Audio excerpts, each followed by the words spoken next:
For most of us, when we think about the Middle East, I think that we feel overwhelmed, scared. We feel like the Middle East might be hopeless. And I think it makes sense. I think that for so many of us, the Middle East feels so foreign. It feels so, I don't know, it feels like something I can't connect with. And honestly, that's been my experience for years. I just think about things like ISIS and what's going on in Iraq and Syria, and I think about all of that and I get overwhelmed and I get scared and I get frustrated with my lack of knowledge, and I just want to block it all out. That is until I've came across Preemptive Love. There's this amazing organization called Preemptive Love. They're based out of Iraq. They're an organization, but more than them being an organization, they're this movement of peacemakers changing the way that we engage with the world's most polarizing conflicts. And they do that by confronting fear with acts of love. It sounds really simplistic, but what they do is so complex and beautiful and important. And oh my gosh, it fills me with so much hope, you guys. It's incredible. If you've been following along with the Good newsletter for a while, you've probably seen us share some of Preemptive Love's stories. The work that they're doing in the Middle East is some of the most hopeful, encouraging, and inspiring work I've seen. It gives me so much hope and so much perspective on what's going on in the Middle East and how I can be a part of it. Preemptive Love is founded by my now friend, Jeremy Courtney, who, man, I admire this guy to death. He and his family live in Iraq full time, and they live out this idea of loving your enemy and choosing hope and bravery and peace. They embody this idea of living your life on the front lines, of doing things that matter even when they're scary. Jeremy and his team have been in the most complex, scary situations. They've been surrounded by ISIS. They've been under attack by bombs and machine guns. Like, they are putting themselves at total risk to care for and love the people that nobody else is stepping out to take care of. In many situations, they are the only people showing up to give aid to people in real danger. I seriously have so much admiration for Jeremy and the whole Preemptive Love team. Oh my gosh, I really am blown away by the work that they do. And so I wanted to talk with Jeremy about that. And so that's what we did. This week's episode is a conversation with Jeremy about his story, how he even ended up in Iraq. It wasn't necessarily natural for him. In fact, it was a long process, and it was scary for him as well. We talked about what it's like to live your life in that sort of situation, what it's like to love people in a way that seems crazy. It seems out there. It seems like maybe you're going too far. Like, you don't need to love that much. But he does it anyway. He shows up anyway. He loves people anyway. Oh my gosh, it's just so powerful. This conversation left me with tears in my eyes, with goosebumps up and down my arms. You're just gonna have to hear it for yourself. Let's just jump straight into the conversation. This is Jeremy Courtney at my studio here in Nashville, Tennessee. Here we go. So you just got back from Somalia, and by back, I mean you live in Iraq. You went to Somalia for a little bit. You are in Nashville visiting really quick. How are you feeling? I'm feeling good. Been up since 3:30 a.m. Oh, jet my lagging. gosh. Yep. Feeling good. And I'm pretty sure that that's the norm for you. Like, jet lag's not a big deal at this point for you. No, I kind of live a little bit. A little bit on the edge of tired all the time. Oh my gosh. How much time are you spending in Iraq versus just other spots in the Middle East versus the States? You know, what does that look like? Because your home is in Iraq, your family's in Iraq. Yeah, I mean, home is Iraq. Family's there now. That's the resting heart rate goes back to Iraq every time. If, you know, work might take me out of Iraq, meetings in the States or some exploratory work in other countries, or we've got ongoing work in Syria that I might visit. But, you know, Iraq is home. Maybe 4 to 6 times a year I'm probably in the States. Okay. So you and I have hung out now twice in the States. Probably all 4 or 6 of those times. Yeah. I've been following your work for a long time. We've connected a few times over the years. We just spent a bunch of time on the phone the other day. I've just been a huge fan of the work that you're doing and the work that Preemptive Love is doing. But I don't know if I actually know the full story of your jump into the Middle East. And specifically I say the Middle East because I feel like what you've done so well is humanize so much of the Middle East for me. It started with Iraq, then Syria, then, all these other places. And when did you first become interested in the Middle East? September 11th, 2001. Really? When coming out of class at Baylor, started hearing these whispers that some plane had crashed into the World Trade Center. And then as that day continued to unfold, it seemed like the day before, September 10th, no one I knew was talking about Islam. No one was talking about any of that stuff. And since September 11th, 2001, it seems like we haven't stopped talking about it now. And, the early rhetoric, I guess, is still with us. But it was kind of new, at least new to me at that time. Who are these people? Why do they hate us? Why do they hate our freedom? Why do they hate our way of life? And I didn't know if that was true or not.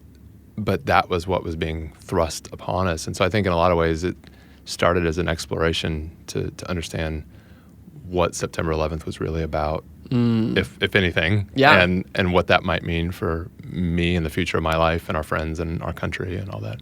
What did that look like from that day at Baylor to the day that you visited Iraq for the very first time? What was that time in between like for you?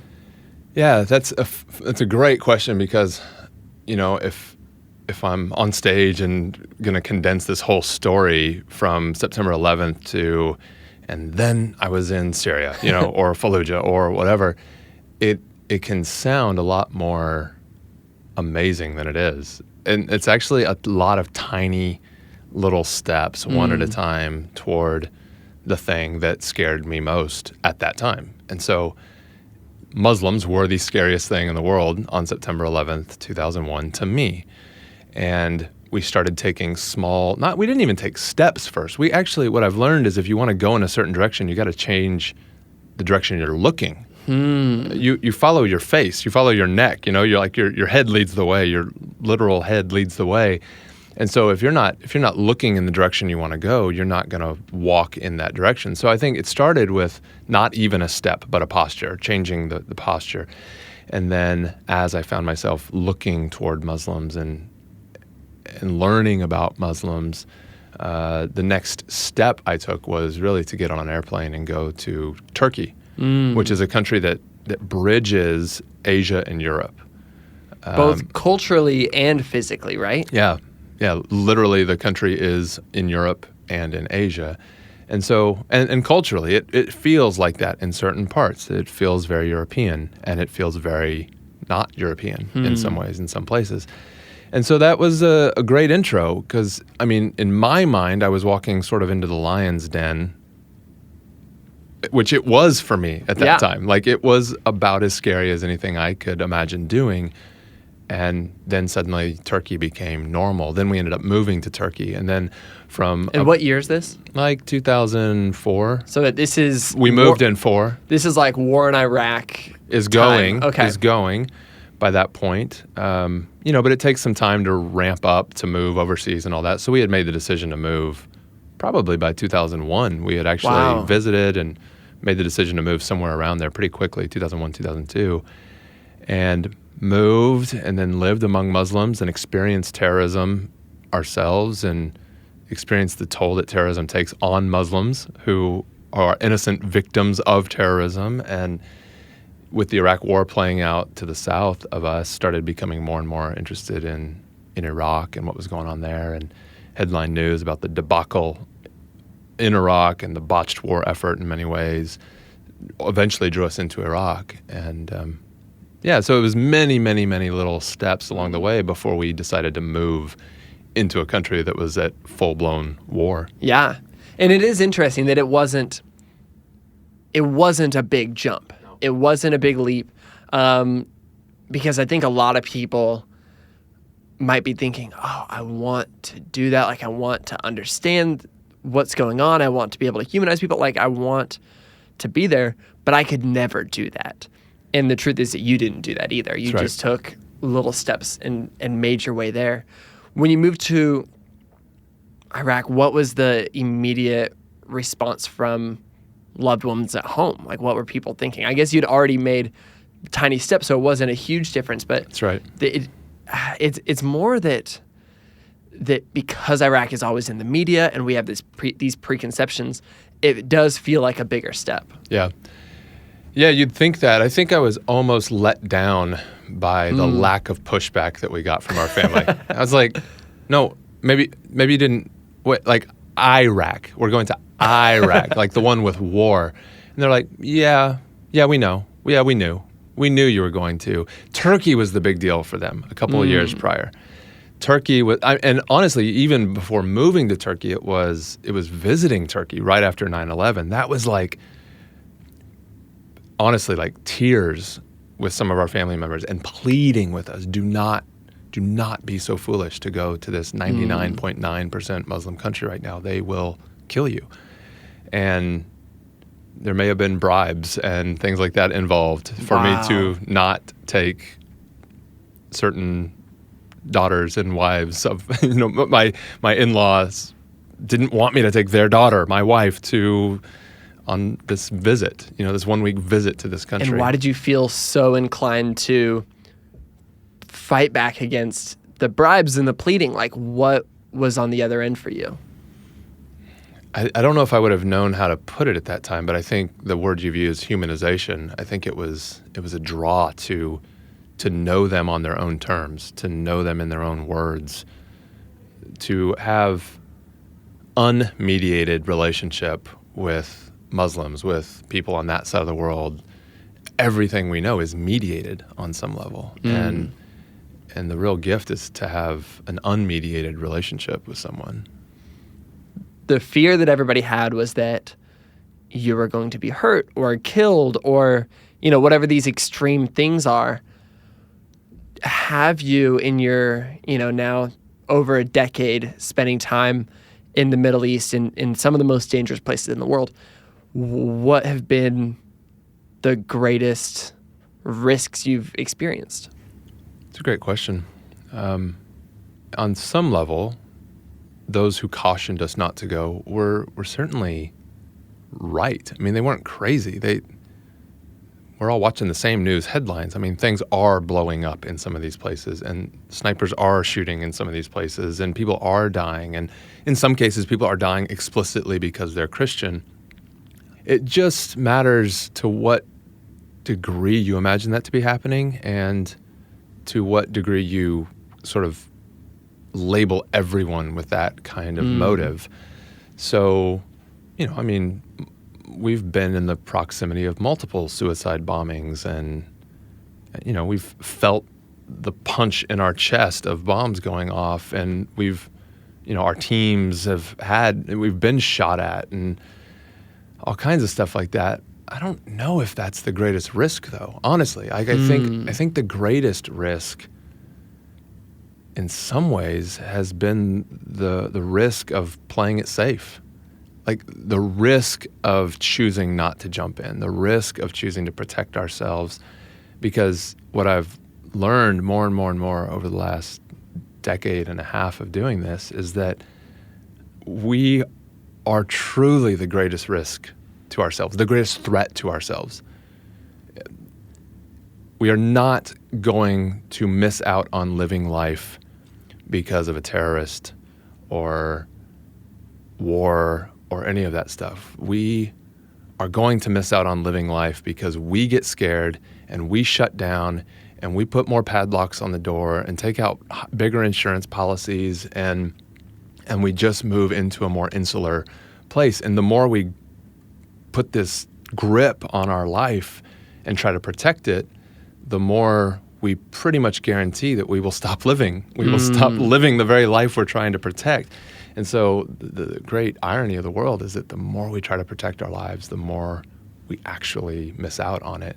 And the more we release our lives and give it away, the more we live it to the fullest. That's beautiful. There's this quote from C.S. Lewis where during the middle of the war, he said, "If we're going to be destroyed by an atomic bomb, let that bomb, when it comes, find us doing sensible and human things.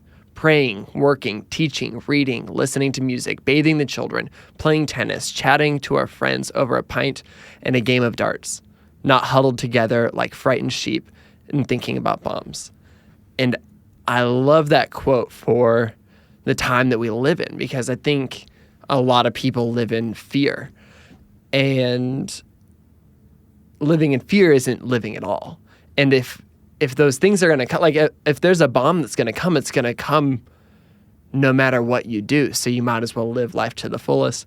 But I think that the beautiful and inspiring thing about what you and your team do is that while, I've got fear in my own life, I'm here in Nashville, Tennessee, and for the most part, I'm safe. There's always, risk in stepping out your door every day.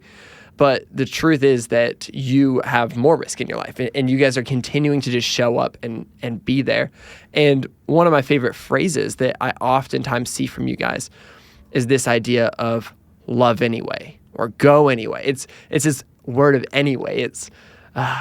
It belongs in the middle of a sentence. It's like, this thing happens, we're going to do this thing anyway. And I think that's a really beautiful idea. Where did that first begin? Like when you first moved to Iraq and you were starting Preemptive Love, what was the first anyway that you guys got to apply? I think it developed over time. When we first moved to Iraq, we certainly moved in with a fair dose of naivete about what Iraq was, what it was going to be like, what war was like, what it would be like to live even more proximate to ground zero of the bomb factory called Fallujah. And we were surrounded by people, whether they be militia or military or whomever, private security, who generally took this posture of shoot first, ask questions later. And I knew them on all sides of the conflict, American, Iraqi, whatever. Shoot first, ask questions later. And it just didn't resonate with me. It just wasn't why. I didn't know that phrase before I moved to Iraq, but I encountered the phrase and the worldview a lot once living there. And I think for some people it was a coping mechanism. I think for some people it was a genuine philosophy of how to protect oneself. And it didn't resonate with me. I was trying to be true to my faith, and I didn't have a place for shoot first, ask questions later. And so we started this sort of cheeky alternative community to say, what if we could swim upstream against that whole idea in the middle of war? What if we could actually love first and ask questions later? Mm-hmm. I mean, both the shooter and the lover, to draw a very stark contrast, could end up dying. So neither one of these things guarantee our life, but which way do we want to go out? And this was a very simplistic worldview at the time, but it was my worldview at the time. What if we could love first and ask questions later? And in some ways it was beautiful. I mean, it led us into some really hard places and some really tight spots that no one else was going. I mean, we were the first people, according to locals, to show up in Fallujah without guns. We were, and other situations and places and things like that. It got us into some beautiful trouble and some hot spots. But over time, we'd been forced to deal with life that came our way. We'd been forced to ask questions, not just save the questions for later, because life happens and you can't help when you think you're about to be kidnapped, but start to ask some questions. Was this stupid? Was this naive? Was this a foolish thing for me to do to my wife and kids? So you end up asking questions as life comes at you. And we were never cowboys or cavalier about it. We were just naive. We just didn't know all that life could throw our way in certain circumstances. And once you live through it, then you can't put those questions down. Like they stay with you. And so then the next time you face that situation, you have questions, and you've worked through them maybe, but you have them. And so love first, ask questions later stopped being a super motivating worldview by which to live. And we needed something else. We needed something that was more mature. When ISIS blew up inside Iraq and overran a third of the country and a lot of Syria, and people were being beheaded and burned and captured. And I mean, it was just horrific, horrific time. And we had to decide, are we going to stay or are we going to leave? I mean, a lot of our colleagues and friends were very understandably fleeing the country. Ask questions later wasn't going to get the job done for us at that point. We'd seen too much. And what we needed was a more mature way forward to deal with the horror of the moment. And I guess what emerged from that season was, my God, the world, this whole situation we're in is scary as all get out. Scary as hell is what we started to say. This is scary as hell. Love anyway. We weren't naive then any longer to what all this might cost us, nor were we any more cavalier or cowboy about it. We just wanted to acknowledge our fears, acknowledge the risk, count the cost up front, and then still encourage one another to keep taking that one step forward in hopes of unmaking violence itself. It's beautiful. Let's get nitty gritty. What kind of work were you first doing when you showed up on the ground? What was the actual actionable love that you guys were taking? And how has that evolved? How has that changed with preemptive love?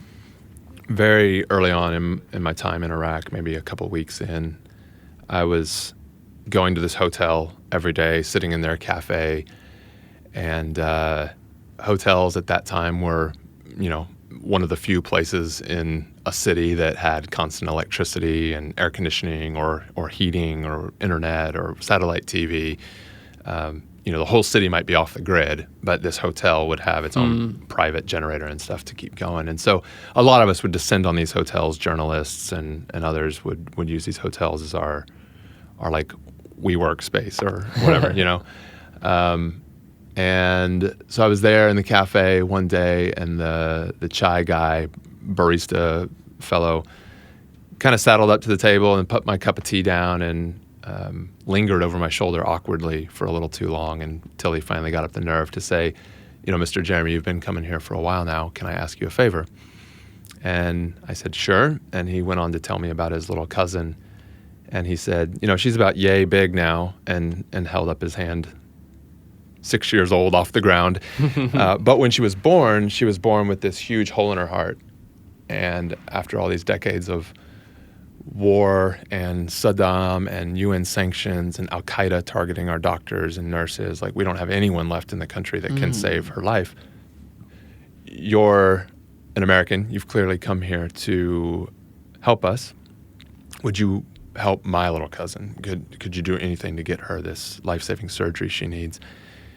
It wasn't on my radar. I didn't know. I tried to push back and just say, I don't know anything about taking children outside the country for surgery. I don't know anything about bringing surgeons inside the country to help. I'm really sorry. I'm a nice guy. I'm doing these other things to try and help people, but that's not my thing. I just don't know anything about it. And he very humbly and winsomely kind of won me over and convinced me that she was on the brink of death and things really couldn't get any worse anyway. So maybe I should just at least meet the father and talk to him. And I liked that cafe and I liked the hotel, and I didn't want to be kind of exiled from my co-working space. And I really didn't have much of a choice except to just take the meeting in hopes that I would kind of satisfy this guy's concerns.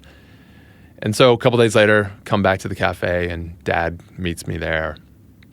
And when he walks through the front door of the cafe, he's got his little girl, 6 years old or whatever, at his side. And, I'm a goner before they even sit down at the table. So they sit down, and she's across from me coloring on a napkin, and he pulls out this paper report and tries to explain her condition to me. We don't share the same language at all, but at the bottom of the report in big block Latin letters, it says hole in heart. And I don't know, just a complex heart defect suddenly looked very simple. And I got a visual, for this problem that may be fixable. And I agreed to just take the report and kind of make a few phone calls to a couple of American friends. And really, I don't even think I was trying to help her. I think I was trying to help myself in a lot of ways. Again, just kind of satisfy my own guilt and get this situation off my back so I could move on. But it unleashed something in the process and ended up connecting with another American who knew how to take that next step to help her. And then I guess when the news got back to Dad that we were maybe going to be able to help, then he must have shared my phone number or information with some others. And people just started calling my phone left and right, showing up at my doorstep, like finding me wherever as the bald American in Iraq. And we found ourselves very unwittingly being kind of this outpost of last hope for these last chance kids that had been passed over by a lot of the traditional aid solutions in the middle of war. So we ended up starting an organization really to help those kids who needed these life-saving heart surgeries in particular at the time. And we did that faithfully for years, bringing doctors and nurses into Iraq to brave bombs and bullets and try to develop long-term systems with Iraqis, build up their hospitals, build up their staff, train locals, and leave behind an entire nationwide system that was far, far better than what we found. A lot of these kids we came to suspect, if not believe, Iraqis certainly believe, that they were sick because of Saddam's chemical warfare and because of American weapons that were creating environmental fallout, causing these birth defects to happen in huge numbers. And so it became clear, like, we're not just talking about a backlog of kids who need to be helped. We're talking about an ongoing genetic problem in the community that's going to need robust nationwide coverage to help.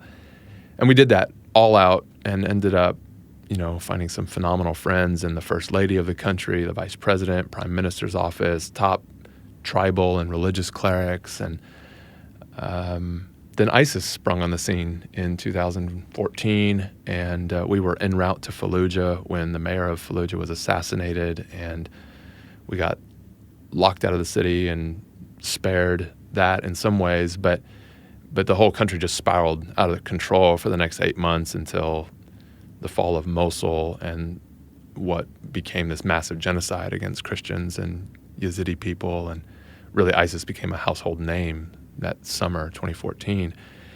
And with millions of people being driven out of their homes into the desert in the summer sun, suddenly heart surgeries for a couple thousand kids just didn't seem like the only thing that we could be giving our hands to anymore.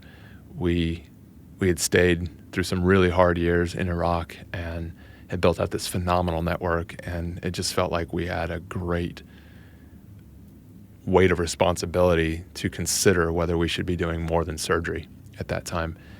And so we had a meeting in our office and asked the team, are we going to sit on the sidelines of this crisis that the entire world is rallying for, or are we going to really dig in and leverage this whole last 8 years of runway that it feels like sort of we've been building up to this moment? And are we going to make that critical pivot to show up on the front lines against ISIS and provide people with food and water and shelter and jobs and everything they need to stay alive right now? And we had about a 5-second conversation about it and decided that we wanted to reinvent ourselves in some ways as an organization. So for the last 3 years, we've been doing that, just pushing into places like Fallujah and Mosul and other places across Syria when bombs are still falling and snipers are sniping and people are running away from violence. In many ways, we're trying to run in toward them to help them. Man. And then stick around over the long term to help them rebuild their cities after tyrants and terrorists have their way. And you guys are creating long-term and short-term solutions for people in some ways regardless of what their story is. Because you're showing up in cities that ISIS has been controlling, and you don't know if somebody is formerly ISIS, currently ISIS, family member of somebody in ISIS, just a regular citizen caught and stuck in this city. Are you guys living out this idea of love anyway when you're providing food and resources for people? Yeah. What does that look like? Yeah, absolutely. I mean, there's sort of two sides to this particular equation, and I think a lot of us get hung up on the first side. The first side is this phrase that we use, violence unmakes the world. We can see that everywhere we look. We see it domestically in America in social policies and just patently obvious situations across our land. We see it in world headlines. Violence unmakes the world. It doesn't just hurt people. It doesn't just leave scars, but it's actually unmaking individual worlds, worldviews, my relationship to the world, and it's unmaking the world itself, violence. A lot of us just get fixated there, and we just get left trying to put Band-Aids on the bleeding and the unmaking. What we're trying to address is the other side of that equation. Then, therefore, if violence is unmaking the world, how can we unmake the thing that is unmaking the world? How can we unmake violence itself? How can we cause all the bad things to come untrue? And we're convinced that preemptively loving into those situations is the only way to actually disarm the violence itself that unmakes us. And so when we show up in a place like Fallujah or Mosul, across Syria, I mean, we're constantly confronted with situations that would have us be suspicious of the person in front of us. I mean, I've stood in a number of rooms where you can see the beard shavings on the floor right alongside AK shells, where you know there were just ISIS fighters in this room and they shaved their beards and walked out looking like some other civilian, like any other civilian. And you know, I mean, we've stood in situations where we're serving thousands and thousands of people who are starving to death and in need of food, and some pocket of neighborhood women will point out this woman and say, "Don't serve her. Her husband's with ISIS."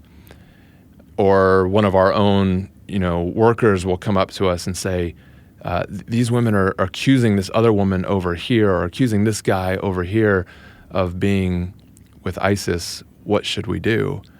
And I mean, certainly in the case of the women who are not fighters, our default answer is love anyway, serve her anyway. Yeah, I mean, we have strict policies about not helping armed combatants who would, essentially just then be energized to carry out more armed combat against us. We would engage them, but perhaps not give them the very thing that they need to continue to wage war against us. But we would certainly seek to engage those who mean to do us harm. It's not always clear cut, and I think the default solution, the default posture for us is to love anyway. When we find ourselves asking those questions, we have a bias toward love. We have a bias toward that kind of action. And I think there's something really beautiful about how gray that is. It's not black and white. It's not clear cut. And you have to actually be on the ground. You've got to just make judgment calls. I think that there's a lot of beauty in that. There's something important about that. And it's the beautiful thing about our community is that it's Sunni and it's Shia and it's Christian and it's Iraqi and it's American and it's Kurdish and it's Arab, and it's a very rich tapestry of different people at different times who take the torch of preemptive love and lead the way. Sometimes the Americans might be skittish and our Muslim friends will lead us forward. And sometimes our Muslim friends might be skittish and our American or Canadian staff might lead us forward. And it really takes that beautiful community to kind of grope your way through this kind of darkness at times. When we were the first, and I think according to locals, the only international organization to show up in the Fallujah militarized zone when Fallujah was being liberated from ISIS control last summer, we ended up working with the Ministry of Interior because we heard a lot of concerns from women that their men had been rounded up in mass and hadn't been heard from for days and days and days. and they were being held in a detention facility. Some of them were convicted of being ISIS members. Some of them were just being held on sort of perpetual suspicion.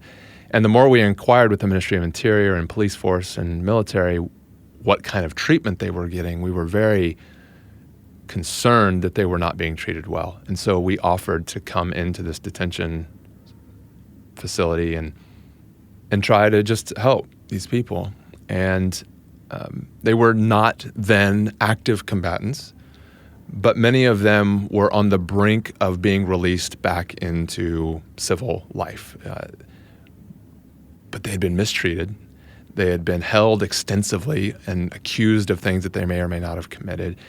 And it begs the question, like, if you weren't radical, if you weren't a jihadist going into this scene, how embittered might you have become during your time of detention, and what might you want to do to retaliate when you come out on the other side? I'm pretty quick to anger, personally, and it's not hard for me to imagine going in not thinking one way, not hating a certain group of people, being detained, tortured, whatever, for a period of time, and coming out on the other side of that ready to do the very things that they had accused me of, but I actually wasn't thinking about doing prior. Yeah. And so we just see these sort of detention centers and things like this as hotbeds of risk for the spread of extremist ideas. So we went in, took food and clothing and fresh underwear and toothbrushes and water. And one of our Muslim guys saw this group of the convicted ISIS guys. They were in yellow jumpsuits, whereas a lot of the suspect guys were still in their normal civilian clothes. But the convicted ISIS guys, he saw a group of them who were actually very famous, like famous ISIS guys. And they were internet famous because of some of the videos that they had put out of beheadings and things like this. And he saw them and he recognized them and he made a beeline toward them. And they were handcuffed and on their knees and facing the wall. And he went straight to one of the like spokesman leader guys and he said, "You killed my friend and I've come here to give you a drink." And he pulled this bottle of water in the 125-degree Fallujah sun out of his back pocket, and the guy didn't even have his own hands to use, and he just gently and humbly, this Shia guy on our team, giving a drink of water to this Sunni ISIS murderer. And no one on our team led him to do that. No one, it just genuinely came out of his Muslim heart, his Muslim faith, his love for his country. He believes, like we do, that while violence unmakes the world, preemptive love unmakes violence. Wow. That is beautiful. Wow. That's so interesting. And I'm speechless right now, thinking about that story. And I've even heard it before, and I saw the photo of that moment. I think that that's what changes the world. I think that that's ultimately what's going to solve problems. I don't think that, the mother of all bombs is going to stop what's happening in Syria. I think that showing up on the ground is. You have shown up on the ground. You've got this community of people who have shown up on the ground. And you're showing up on the ground in this really important situation in the Middle East, on the forefront of what's happening with ISIS and terrorism. But the truth is that that's not the only place that people can show up on the ground. There's so many other places. And you and I have had this conversation about we all get to be on the front lines of something. Tell me more about, what that looks like for yourself. What will you always be on the front lines in Iraq? Or do you see your front lines changing? And then for other people who, they may never have the means to show up in Iraq, but they want to make a difference in things that are meaningful and important and powerful, how can they be on the front lines? The organization was born in Iraq, born out of an Iraqi situation, and meant first and foremost to address Iraqi needs.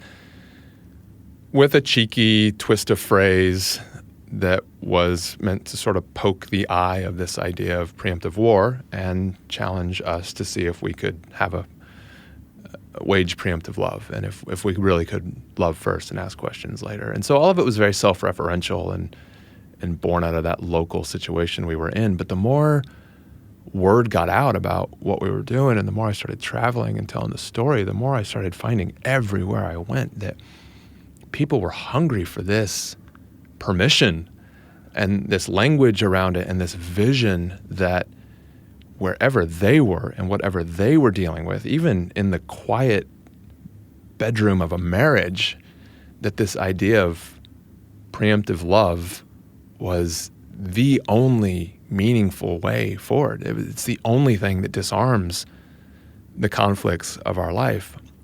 And so for years we had been, essentially saying on some level or another, join us on the front lines of this conflict in Iraq. And what we realized is that the message and the mission and the purpose, the vision that we had was so much bigger than Iraq. I mean, we meant it when we said that we could unmake violence itself, that not just physical violence, but the violence that we met out to one another in our words, and even our private thoughts can still be very violent and affect the way we relate to strangers and to the people we are around the most, and maybe even love the most. We can still be very violent to the people we love the most. And once we shifted our language and our worldview and our invitation to stop saying, you give us money and thereby join us on the front lines of Iraq or Syria or Libya or whatever, and started saying again, or instead, let's all together recognize that the front lines are where we live.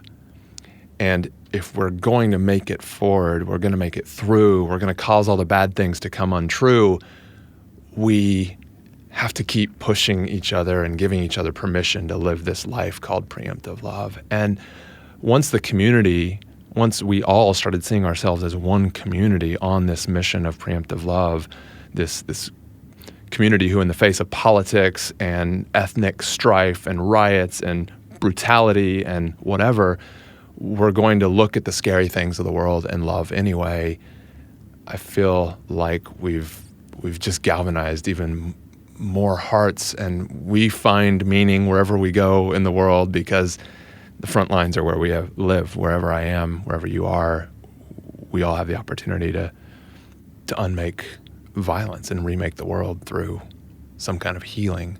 So no, I don't think it's about Iraq. I don't think it's about Syria or Somalia or Libya. It's about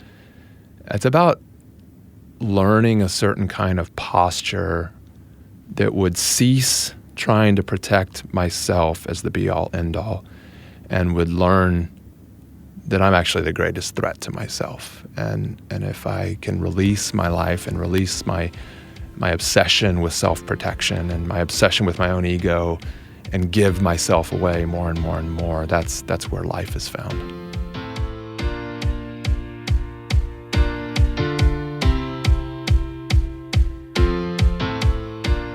I am so glad that we finally got the chance to have Jeremy on the podcast.